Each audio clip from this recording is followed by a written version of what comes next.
ಈ ಪ್ರಕರಣದಲ್ಲಿ ಈಗ ಸಿಐಡಿಗೆ ಸರ್ಕಾರ ಏನೋ ಕೊಟ್ಟಾಗಿದೆ. ಆದರೆ ಸದನದ ಒಳಗಡೆಗೆ ಆಗಿರುವಂಥ ವಿಚಾರ, ಸಾಂವಿಧಾನಿಕವಾಗಿರುವಂಥ ವಿಚಾರ ಚರ್ಚೆಗೆ ಎಡೆ ಮಾಡಿ ಕೊಡುತ್ತೆ. ಹೀಗಾಗಿ ಬಿಜೆಪಿ ಈಗ ರಾಜ್ಯಪಾಲರಿಗೆ ದೂರನ್ನ ಕೊಟ್ಟಿದೆ.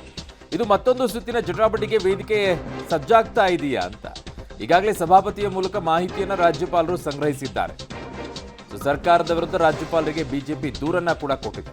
ಸರ್ಕಾರಕ್ಕೆ ರಾಜ್ಯಪಾಲರ ಸೂಚನೆ ಏನು ಆಗಿದ್ದಾಗ ಗೊತ್ತಿಲ್ಲ. ವಿಚಾರದಲ್ಲಿ ಬಹಳ ಚರ್ಚೆಗೆ ಎಡೆ ಮಾಡಿಕೊಡುತ್ತೆ. ಸದನದ ಒಳಗಡೆಗಾಗಿರುವಂಥ ಈ ವಿಚಾರವನ್ನು ಸಿಐಡಿಗೆ ತನಿಖೆಗೆ ಕೊಟ್ಟಿರೋದ್ರಿಂದ ಹೇಗೆ ಇದು ಜಟಾಪಟಿಗೆ ನಾಂದಿಯನ್ನು ಆಡುತ್ತೆ, ರಾಜ್ಯಪಾಲರು ಹೇಗೆ ಇದರಲ್ಲಿ ಎಂಟ್ರಿ ಕೊಡ್ತಾರೆ ಅಂತ ಹೇಳಿ.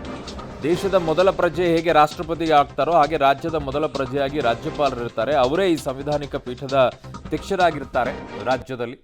ಆ ನಿಟ್ಟಿನಲ್ಲಿ ಈಗ ರಾಜ್ಯಪಾಲರಿಗೆ ಈ ವಿಚಾರ ಹೋಗುತ್ತೆ ಅನ್ನೋದು ಮುಂಚೆಯಿಂದನೂ ನಿರೀಕ್ಷಿತವಾಗಿತ್ತು. ಆ ನಿಟ್ಟಿನಲ್ಲಿ ಈಗ ಬಿಜೆಪಿ ಹೋಗಿ ನಿಯೋಗ ಕೊಟ್ಟಿದೆ. ಕಾರಣ ಇದನ್ನು ಸಿಐಡಿ ಕೊಟ್ಟಿರೋದ್ರಿಂದ ಸಿಟಿ ರವಿ ವಿಚಾರದಲ್ಲಿ ಪೊಲೀಸರ ವರ್ತನೆಯ ಬಗ್ಗೆ ಮಾಹಿತಿಯನ್ನು ಕೇಳುವಂತಹ ಸಾಧ್ಯತೆ ಇದೆ. ಕಾನೂನು ತಜ್ಞರ ಜೊತೆಗೆ ಚರ್ಚಿಸಿ ಮುಂದಿನ ನಡೆ ಇಡುವಂತಹ ಸಾಧ್ಯತೆ ಇದೆ. ಸರ್ಕಾರ ಪೊಲೀಸ್ ಇಲಾಖೆಯ ನಡತೆಯ ಬಗ್ಗೆ ಕೂಡ ಗಮನ ಇಟ್ಕೊಳ್ತಾರೆ. ಸಾಂವಿಧಾನಿಕ ಹಾಗೂ ಕಾನೂನಾತ್ಮಕ ಲೋಪಗಳ ಬಗ್ಗೆ ಕಾನೂನು ಸಲಹೆಯನ್ನು ಪಡ್ಕೊಳ್ತಾರೆ. ಲೋಪಗಳಿದ್ರೆ ಸರ್ಕಾರಕ್ಕೆ ರಾಜ್ಯಪಾಲರು ಬಿಸಿ ಮುಟ್ಟಿಸುವಂತಹ ಸಾಧ್ಯತೆ ಕೂಡ ಇದೆ.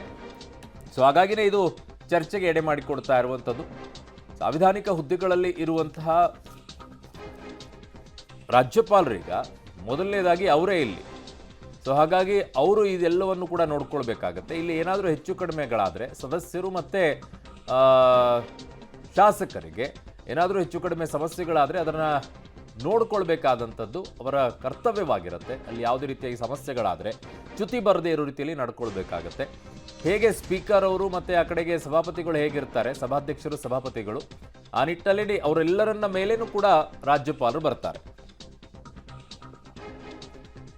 ನನ್ನ ಸಹೋದ್ಯೋಗಿ ಈಗ ಪೊಲಿಟಿಕಲ್ ಬ್ಯೂರೋಯಿಂದ ಸುಖೇಶ್ ನನ್ನ ಸಂಪರ್ಕಕ್ಕೆ ಸಿಗ್ತಾ ಇದ್ದಾರೆ. ಸುಖೇಶ್, ರಾಜ್ಯದಲ್ಲಿ ಸಾಂವಿಧಾನಿಕ ವಿಚಾರದಲ್ಲಿ ಸ್ವಲ್ಪ ಹೆಚ್ಚು ಕಡಿಮೆ ಆದಾಗ ಏನಾದರೂ ಚ್ಯುತಿ ಬರ್ತಾ ಇದೆ ಅಂತಂದಾಗ ಅದರ ಮಧ್ಯಪ್ರವೇಶವನ್ನು ರಾಜ್ಯಪಾಲರು ಮಾಡೇ ಮಾಡ್ತಾರೆ. ಈಗ ಈ ವಿಚಾರದಲ್ಲೂ ಕೂಡ ಸದನದಲ್ಲೇ ಆಗಿರೋದ್ರಿಂದ ಸದಸ್ಯರು ಮತ್ತೆ ಅಲ್ಲಿ ಯಾವ ಸಮಸ್ಯೆಗಳು ಅವ್ರಿಗೆ ಏನಾದರೂ ಆಗ್ತಾ ಇದೆಯಾ, ಏನಾದರೂ ಚ್ಯುತಿ ಬರ್ತಾ ಇದೆಯಾ ಅಂತಂದಾಗ ಅದಕ್ಕೆ ಎಂಟ್ರಿ ರಾಜ್ಯಪಾಲರೇ ಕೊಡಬೇಕಾಗತ್ತೆ. ಈಗ ದೂರಿನ ಆಧಾರದ ಮೇಲೆ ಈಗ ರಾಜ್ಯಪಾಲರು ಮಧ್ಯಪ್ರವೇಶ ಮಾಡ್ತಾರಾ?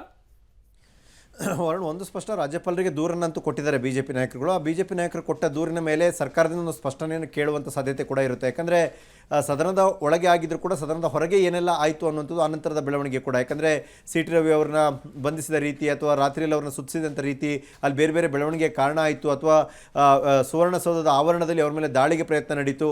ಈ ಎಲ್ಲ ವಿಚಾರವನ್ನು ಇಟ್ಕೊಂಡಾಗ ಎಲ್ಲೊಂದು ಕಡೆ ಕಾನೂನು ಸುವ್ಯವಸ್ಥೆಯ ವಿಚಾರವೂ ಬರುತ್ತೆ, ಅಥವಾ ಸರ್ಕಾರ ನಡೆಸಿಕೊಂಡ ರೀತಿ ಹೇಗೆ ಅನ್ನುವಂಥ ವಿಚಾರವೂ ಬರುತ್ತೆ. ಹಾಗಾಗಿ ಸಹಜವಾಗಿ ರಾಜ್ಯಪಾಲರ ಕೈಗೆ ಒಂದು ರೀತಿ ಅಸ್ತ್ರ ಸಿಕ್ಕಂತಾಗಿದೆ. ಈ ವಿಚಾರವಾಗಿ ಬಹುಶಃ ಇನ್ನೊಂದು 2 ದಿನದೊಳಗಾಗಿ ಒಂದು ಸ್ಪಷ್ಟನೆಯನ್ನು ಕೂಡ ರಾಜ್ಯಪಾಲರು ಸರ್ಕಾರಕ್ಕೆ ಕೇಳಬಹುದು. ಯಾಕೆ ಘಟನೆ ಆಯಿತು, ಅಥವಾ ಘಟನೆಯ ನಂತರದಲ್ಲಿ ಅಕಸ್ಮಾತ್ ಸದನದ ಒಳಗೆ ಆಯಿತು ಅನ್ನೋದ್ರೆ ಹೊರಗಿನ ಅವರ ದಾಳಿಮೆ ಯತ್ನ ಅಥವಾ ಅವರು ನಡೆಸಿಕೊಂಡ ರೀತಿ, ಇದೆಲ್ಲದರ ಬಗ್ಗೆ ಒಂದು ಸ್ಪಷ್ಟನೆ ಕೊಡಿ, ಅಥವಾ ಇಡೀ ಘಟನೆಯ ಬಗ್ಗೆ ಒಂದು ಸ್ಪಷ್ಟನೆಯನ್ನು ಕೊಡಿ ಅನ್ನುವಂಥ ಸ್ಪಷ್ಟನೆ ಕೇಳುವಂಥ ಸಾಧ್ಯತೆ ಕೂಡ ಹೆಚ್ಚಿರುತ್ತೆ. ಅರುಣ್. ಓಕೆ ಸುಖೇಶ್, ಬಟ್ ಈಗ ಕೇಳುವಂಥದ್ದೇನೋ ರಾಜ್ಯಪಾಲರು ಮಾಡ್ತಾರೆ, ಬಟ್ ಇದು ಮತ್ತೊಂದು ರೀತಿಯಾಗಿ ಜಟಾಪಟಿಗೆ ನಾಂದಿ ಆಡುತ್ತಾ ಅಂತ. ಕಾರಣ ಸರ್ಕಾರ ವರ್ಸಸ್ ರಾಜ್ಯಪಾಲರು ಅನ್ನೋದು ಈ ಸರ್ಕಾರದಲ್ಲಿ ಹೊಸದಲ್ಲ, ಹಿಂದೆಯೂ ಕೂಡ ಜಟಾಪಟಿಗೆ ನಾಂದಿ ಆಡಿತ್ತು. ಇದು ಮತ್ತೊಂದು ಹಂತಕ್ಕೆ ಹೋಗುತ್ತಾ ಅಂತ? ಯಾವ ತಿರುವನ್ನು ಬೇಕಾದರೂ ಪಡಿಬೋದು ಅವ್ರನ್ನ. ಯಾಕಂತಂದರೆ ಸರ್ಕಾರ ಏನು ಅಕಸ್ಮಾತ್ ರಾಜ್ಯಪಾಲರು ಕೇಳಿದೆ, ಸರ್ಕಾರ ಏನು ರಿಪ್ಲೈ ಮಾಡುತ್ತೆ ಅನ್ನೋದು ಪ್ರಮುಖವಾಗುತ್ತೆ. ಕೊಡುವಂಥ ರಿಪ್ಲೈಯಲ್ಲಿ ಯಾವ್ಯಾವ ವಿಚಾರಗಳು ಪ್ರಸ್ತಾಪ ಆಗುತ್ತೆ ಅನ್ನೋದು ಪ್ರಮುಖವಾಗುತ್ತೆ. ಅಥವಾ ಇವರು ಕೊಟ್ಟಂಥ ದೂರಿನ ಅಂಶಗಳಿಗೆಲ್ಲ ಸಮರ್ಥನೆಯನ್ನು ಕೊಡುವ ಮೂಲಕವಾಗಿ ಜೊತೆಗೆ ಲಕ್ಷ್ಮೀ ಹೆಬ್ಬಾಳ್ಕರ್ ಅವರ ವಿಚಾರದಲ್ಲಿ ಸಿಟಿ ರವಿ ಅವರು ಹೇಗೆ ನಡ್ಕೊಂಡ್ರು ಅನ್ನುವಂಥ ವಿಚಾರವನ್ನು ಹೈಲೈಟ್ ಮಾಡಿ ಏನಾದರೂ ಒಂದು ವರದಿಯನ್ನು ಕೊಟ್ಟರೆ ಸರ್ಕಾರ, ಅಕಸ್ಮಾತ್ ರಾಜ್ಯಪಾಲರು ಕೇಳಿದಾಗ ಆ ರೀತಿಯಲ್ಲಿ ಏನಾದ್ರು ಕೊಟ್ಟರೆ ಅದು ಇನ್ನೊಂದು ರೀತಿಯ ಜಟಾಪಟಿಗೂ ಕಾರಣವಾಗಬಹುದು, ಅಥವಾ ರಾಜಕೀಯ ಜಿದ್ದಾಜಿದ್ದಿಗೂ ಕಾರಣವಾಗಬಹುದು, ಅಥವಾ ರಾಜಭವನಕ್ಕೆ ಬೇಕಾದ ಉತ್ತರದಲ್ಲಿ ತಮ್ಮದೇ ಆದ ರೀತಿಯಲ್ಲಿ ಕೊಟ್ಟರೆ ಮತ್ತೊಂದು ಸ್ಪಷ್ಟನೆ ಕೇಳುವಂಥದ್ದು, ಈ ರೀತಿ ಯಾವ ಬೆಳವಣಿಗೆ ಬೇಕಾದ್ರೂ ಇದು ಸಾಕ್ಷಿಯಾಗುವಂಥ ಸಾಧ್ಯತೆ ಇದೆ. ಅರುಣ್. ಓಕೆ ಸುಖೇಶ್, ನಿಮ್ಮೆಲ್ಲ ಮಾಹಿತಿಗೆ ಧನ್ಯವಾದಗಳು. ಸೊ ಇಲ್ಲಿ ಸದಸ್ಯರಿಗೆ ಏನಾದರೂ ಚ್ಯುತಿ ಬಂದಿದೆ ಅನ್ನೋದಾದರೆ ಸಾಂವಿಧಾನಿಕ ಪೀಠದಲ್ಲಿರುವಂಥ ರಾಜ್ಯಪಾಲರು ಹೇಗೆ ಸರ್ಕಾರಕ್ಕೆ ಬಿಸಿ ಮುಟ್ಟಿಸ್ತಾರೆ, ಯಾವ ರೀತಿಯಾಗಿ ಸೂಚನೆಯನ್ನು ಕೊಡ್ತಾರೆ ಅನ್ನುವಂಥದ್ದನ್ನು ನೋಡಬೇಕಾಗಿದೆ. ಸದನದ ಒಳಗಡೆಗಾಗಿರುವಂಥ ವಿಚಾರ ಜೊತೆಗೆ ಆ ಸದನದ ಒಳಗಡೆಗಿದ್ದಂಥ ಸದಸ್ಯರಿಗೆ ಆಚೆ ನಡ್ಕೊಂಡಿರುವಂಥ ರೀತಿ ಇದೆಯಲ್ಲ ಅದು ಹೇಗೆ ಅನ್ನುವಂಥದ್ದನ್ನು ನೋಡಬೇಕಾಗಿದೆ.